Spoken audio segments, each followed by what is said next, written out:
دوستو اسکرین پر نظر آنے والی پتھر سے بنی ہوئی یہ دونوں مورتیاں کوئی عام مورتیاں نہیں بلکہ ایسی ایتہاسک مورتیاں ہیں کہ جو ہمارے پڑوسی دیش یعنی چائنا میں لگ بھگ 800 سال سے موجود ہیں۔ اور دوستو حیرانی کی بات یہ ہے کہ چائنا کے لوگوں نے نہ تو ان مورتیوں کو پوجا کرنے کے لیے بنایا ہے اور نہ ہی چائنا کے لوگ ان مورتیوں سے محبت کرتے ہیں، بلکہ چائنا کے لوگ تو ان مورتیوں سے حد سے زیادہ نفرت کرتے ہیں۔ اتنی نفرت کہ اس مورتی کے پاس سے گزرنے والا ہر چائنیز انسان اپنے اوپر یہ ضروری سمجھتا ہے کہ وہ گزرتے وقت اس مورتی پر ایک بار ضرور تھوکے۔ نہ صرف تھوکتے ہیں بلکہ بہت سارے لوگ اس مورتی کے چہرے پر کالک بھی پوتتے ہیں، یہاں تک کہ کچھ شرارتی لوگ تو ایسے بھی ہیں کہ جو پیشاب کرنے سے بھی پرہیز نہیں کرتے ہیں۔ لیکن دوستو اب سوال یہ ہے کہ آخر چائنا دیش میں جگہ جگہ پر موجود یہ دونوں مورتیاں کن دو انسانوں کی ہیں،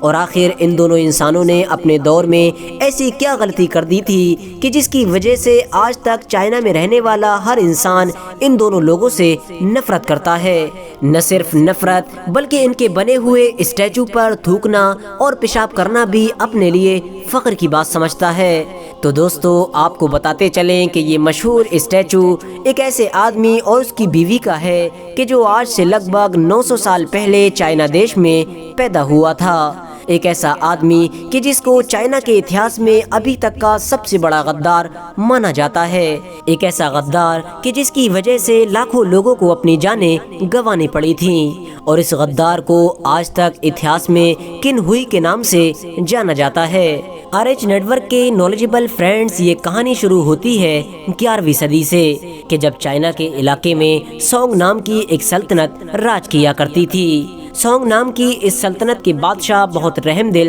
اور انصاف پسند ہوا کرتے تھے۔ اسی دور میں ہی ایک غریب گھر میں کن ہوئی نام کے اس بچے کی بھی پیدائش ہوئی تھی۔ کن ہوئی بچپن سے ہی بہت زیادہ ہوشیار اور تیز ترار تھا، اور اس کی ہوشیاری کی وجہ سے ہی بچپن سے ہی لوگ اس کو دور دور تک جاننے لگے تھے۔ اپنی چالاکیوں کی بدولت بہت کم عمر میں ہی کن ہوئی اس دور کی چائنا کی سلطنت یعنی سونگ سلطنت کے شاہی محل میں نوکری پانے میں کامیاب ہو گیا تھا۔ لیکن دوستو اس دور میں سونگ سلطنت کے اوپر ایک خطرہ بھی منڈرا رہا تھا، اور یہ خطرہ کوئی اور نہیں بلکہ پڑوس کی وہ طاقتور سلطنت تھی کہ جس کو آج کے دور میں ہم لوگ جن سلطنت کے نام سے جانتے ہیں۔ دوستو جن سلطنت قبائلی لوگوں کی ایک ایسی سلطنت تھی کہ یہ لوگ جس علاقے پر بھی حملہ کر دیا کرتے تھے اس علاقے کو برباد کر دیا کرتے تھے، فتح کیے ہوئے شہر کو پوری طرح سے اجاڑ دیا کرتے تھے، بچوں اور عورتوں کو غلام بنا لیا کرتے تھے اور سارے آدمیوں کو قتل کر دیا کرتے تھے۔ اب دھیرے دھیرے یہ لوگ چائنا کے علاقے میں اتنا زیادہ طاقتور ہو گئے تھے کہ ان لوگوں نے چائنا کی سب سے بڑی سلطنت یعنی سونگ سلطنت پر حملے کرنا بھی شروع کر دیے تھے۔ لیکن دوستو جیسا کہ میں نے آپ کو پہلے بھی بتایا کہ سونگ سلطنت کے بادشاہ بہت زیادہ شریف اور امن پسند ہوا کرتے تھے، اسی لیے جب سونگ سلطنت کے بادشاہ نے اپنے اوپر جن سلطنت کا خطرہ دیکھا تو اپنی سلطنت کے لوگوں کو جنگ سے بچانے کے لیے جن سلطنت کی طرف اپنا ایک قافلہ روانہ کیا، جس قافلے کا مقصد صلح کرنا تھا۔ یعنی سونگ سلطنت کا بادشاہ جن سلطنت کے بادشاہ سے سمجھوتا کرنا چاہتا تھا، اور دوستو سونگ سلطنت کے بادشاہ نے اس قافلے کا سردار جس انسان کو بنایا تھا وہ کوئی اور نہیں بلکہ کن ہوئی تھا، کیونکہ دوستو بادشاہ کی نظر میں اس کے محل میں کن ہوئی سے زیادہ سمجھدار اور ہوشیار انسان کوئی نہیں تھا۔ اسی لیے بادشاہ کو لگتا تھا کہ جس طرح سے کن ہوئی ہر چیز کو ہینڈل کر سکتا ہے اس طرح سے شاید دوسرا انسان نہیں کر سکتا ہے۔ لیکن دوستو کن ہوئی جہاں ایک طرف بہت زیادہ ہوشیار اور سمجھدار تھا تو وہیں دوسری طرف بہت زیادہ چالاک، مکار اور لالچی انسان بھی تھا۔ یہی وجہ ہے کہ جب وہ سمجھوتا کرنے والے قافلے کا سردار بن کر جن سلطنت کی راجدھانی پہنچا تو اس نے اپنا من پوری طرح سے بدل لیا، اور جن سلطنت کے بادشاہ کی طرف سے دیے گئے لالچ کے بدلے میں کن ہوئی نے اپنی ہی سلطنت کی ساری خفیہ معلومات جن سلطنت کے بادشاہ تک پہنچانی شروع کر دیں، اور اب دھیرے دھیرے کن ہوئی جن سلطنت کا وہ جاسوس بن چکا تھا کہ جو ظاہری طور پر رہتا تو سونگ سلطنت میں تھا لیکن ساری سونگ سلطنت کی خفیہ معلومات جن سلطنت تک پہنچا دیا کرتا تھا۔ دیکھنے والوں کو تو ظاہری طور پر یہ محسوس ہوا کرتا تھا کہ کن ہوئی ہماری سونگ سلطنت کا ایک وفادار سپاہی ہے جو جن سلطنت اور سونگ سلطنت کے بیچ سمجھوتے کی کوشش کر رہا ہے اور ہم لوگوں کو جنگ سے بچانے کی کوشش کر رہا ہے۔ لیکن دوستو، کن ہوئی ایک سفیر کی شکل میں اندرونی طور پر جاسوسی کا کام انجام دے رہا تھا اور دھیرے دھیرے سونگ سلطنت کی لگ بھگ ساری ہی خفیہ انفارمیشن کن ہوئی نے جن سلطنت تک پہنچا دی تھی، جس خفیہ معلومات کی مدد سے آخرکار ایک دن جن سلطنت کی طاقتور فوج نے سونگ سلطنت کی راجدھانی پر حملہ کر دیا۔ یہ حملہ اتنا خطرناک اور تیز تھا کہ چاہ کر بھی سونگ سلطنت اس حملے کا مقابلہ نہ کر سکی اور جن سلطنت کی ظالم اور طاقتور فوج نے شہر کو فتح کرنے کے بعد وہ تباہی مچائی کہ جس کو الفاظوں میں بیان کرنا ایک مشکل کام ہے۔ ان لوگوں نے ہزاروں آدمیوں کو قتل کرنے کے بعد سبھی بچوں اور عورتوں کو غلام بنا لیا تھا اور پورے شاہی خاندان کو بھی غلام بنا کر وہ اپنے ساتھ اپنی راجدھانی واپس لے گئے تھے۔ غلام بنائے گئے ان لوگوں میں کن ہوئی اور اس کی ایک بیوی بھی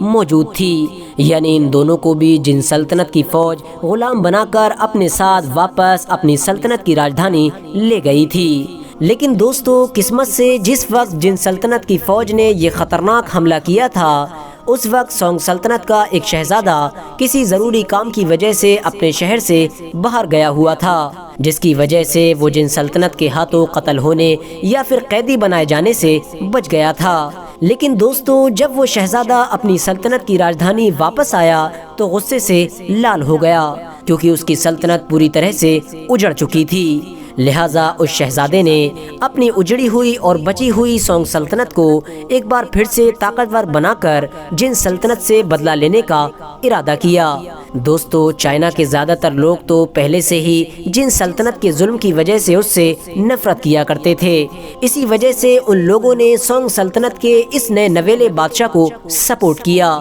اور اس سے یہ وعدہ کیا کہ ہم مرتے وقت تک تمہارا ساتھ نہیں چھوڑیں گے اور ہر حال میں ہم اس سلطنت کو دوبارہ حاصل کر کے رہیں گے کہ جو سلطنت ہم سے چھین لی گئی ہے، جس کی وجہ سے فوراً سونگ سلطنت میں نئی فوج بنانے کی تیاری شروع کر دی گئی۔ دوستو، اسی دور میں ہی چائنا کے اتہاس کا سب سے بڑا یودھا بھی سامنے آیا تھا جس کو آج کے دور میں ہم لوگ یو فی کے نام سے جانتے ہیں۔ دوستو، یہ وہی یودھا تھا کہ جس کی مدد سے سونگ سلطنت نے ایک بار پھر سے جن سلطنت سے وہ سارے علاقے چھین لیے تھے کہ جن علاقوں پر جن سلطنت نے دھوکے سے قبضہ کیا تھا۔ یعنی اس یودھا نے سونگ سلطنت میں ایک بار پھر سے جان پھونک دی تھی اور اب ایسا محسوس ہونے لگا تھا کہ ایک بار پھر سے یو فی کی مدد سے سونگ سلطنت پورے چائنا پر قابض ہو جائے گی۔ لیکن دوستو، جس دور میں یو فی اپنی کامیابیوں کے جھنڈے گاڑ رہا تھا اسی دور میں ہی اچانک سے ایک دن کن ہوئی اپنے بیوی بچوں کے ساتھ واپس اپنی سلطنت میں آ گیا اور اس نے سونگ سلطنت کے نئے بادشاہ کو بتایا کہ وہ چپکے سے جن سلطنت کی جیل کو توڑ کر آیا ہے، یعنی وہ قید سے بھاگ کر آیا ہے۔ حالانکہ دوستو، سونگ سلطنت کے زیادہ تر چالاک اور ہوشیار وزیروں نے اس کی اس بات کا بھروسہ نہیں کیا تھا اور ان کو یقین تھا کہ کن ہوئی ایک بار پھر سے ان کے ساتھ دھوکہ کر رہا ہے۔ لیکن سونگ سلطنت کے نئے بادشاہ نے نہ صرف کن ہوئی پر بھروسہ کیا بلکہ اس کو اپنا وزیر اعظم بھی بنا لیا، یعنی اس کو اپنا نیا پردھان منتری بنا لیا اور اب اس طرح سے کن ہوئی سونگ سلطنت کا دوسرا سب سے طاقتور انسان بن چکا تھا۔ دوستو، کن ہوئی نے سونگ سلطنت کا دوسرا سب سے طاقتور آدمی بنتے ہی وہ سارے کام شروع کر دیے کہ جن کی وجہ سے وہ جن سلطنت سے واپس سونگ سلطنت میں آیا تھا اور اس نے سب سے پہلے سونگ سلطنت کے بادشاہ کو یوفی کے خلاف بھڑکانا شروع کر دیا اور بادشاہ سلامت کو یہ یقین دلانے کی کوشش کی کہ یوفی کی بڑھتی ہوئی طاقت اور بڑھتی ہوئی شہرت بادشاہ کے لیے خطرناک ہے، کیونکہ سلطنت کے لوگ بادشاہ سلامت سے زیادہ یوفی کے دیوانے ہیں اور یوفی کے لیے کٹنے مرنے کے لیے بھی تیار رہتے ہیں۔ ہو سکتا ہے کسی نہ کسی دن یوفی اسی چیز کا فائدہ اٹھا کر بادشاہ کے خلاف ہی بغاوت کر دے اور اپنی نئی سلطنت کا اعلان کر دے۔ اسی لیے بادشاہ سلامت کو چاہیے کہ وہ جلد سے جلد یوفی سے چھٹکارا حاصل کرنے کی